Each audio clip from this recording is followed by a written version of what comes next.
This has been a great event, don't you think? Very informative.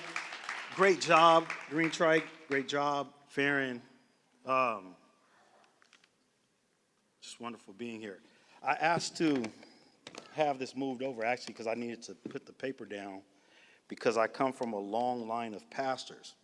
And if I don't follow notes, I can talk to you for the next 30 minutes really, really easy.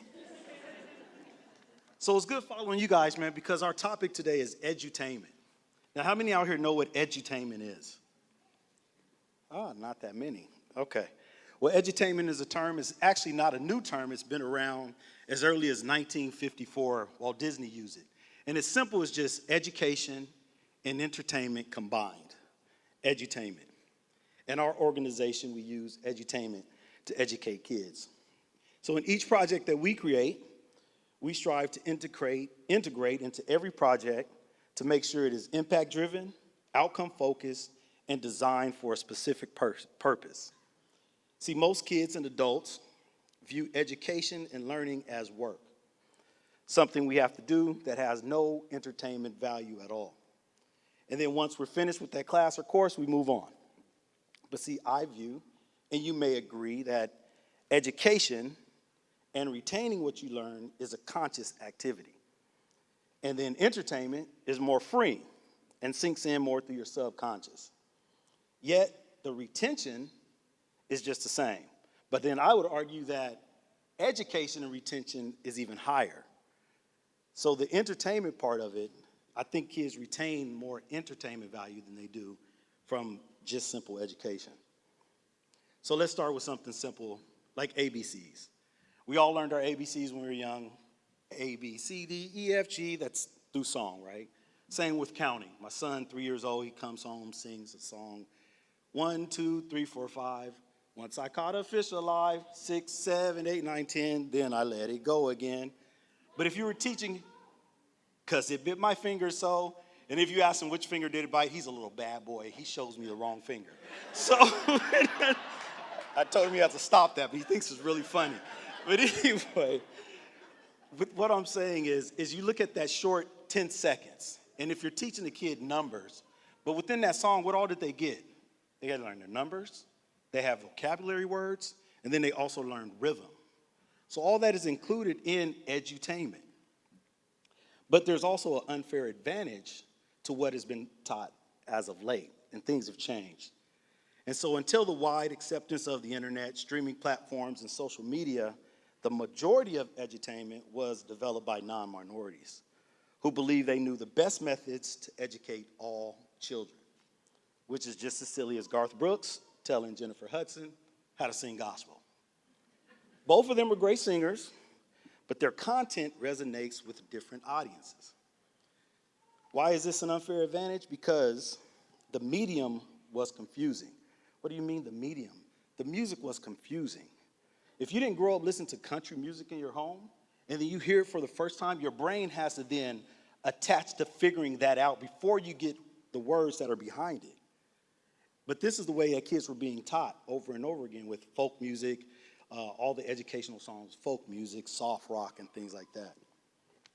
I recently watched a short interview given by Dr. Wyatt. She's a principal at Fernhill Elementary. We're currently doing an after-school program, too. She stated some facts about research, and she said students of color who are taught by educators of color have greater academic success, improved graduation rates, and are more likely to attend college. So, with this research, it leads me to believe that edutainment delivered by people of color for students of color will yield similar results. So when talking about childhood development, and if we be completely honest with ourselves, can we leave out media and its importance in the cycle of growth? We can try to. We can limit its uses, which I believe we should, and we can completely embrace it and be strategic in our approach to choose the right content to complement our efforts. So for instance, a project we did was environmental education, and we created this whole media project behind environment using 2D animation, 3D animation, music, video games, and put it all together, and the project has won like awards all over the place. Discovery Education picked it up and put it in 3 million schools in 50 countries. But it was all produced here in Tacoma.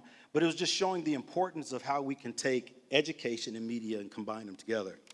In just a moment, we're going to show you a small clip of our organization using multimedia to further our mission and educate our community. But before we start the video, I just ask that you sit back and imagine. There's been a lot of imagining going on throughout this. A more connected community and educated community. Now imagine one that isn't. What we must keep in mind is that our problems are too big to tackle alone. The environment, pollution, homelessness, hunger, education, and the list goes on and on. It takes a collective effort. Everyone's been talking about collaboration, and we're just doing our part through edutainment. Can you please play the video? Thank you very much for your time.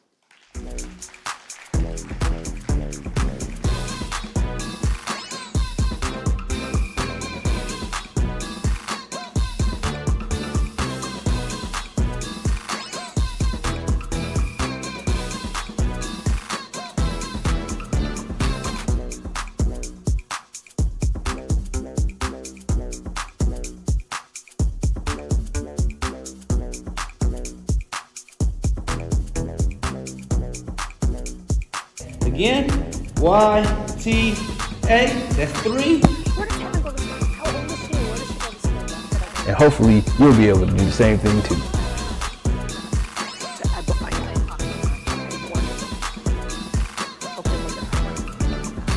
Tacoma's there. They were in my backyard. That was in my backyard. Yeah.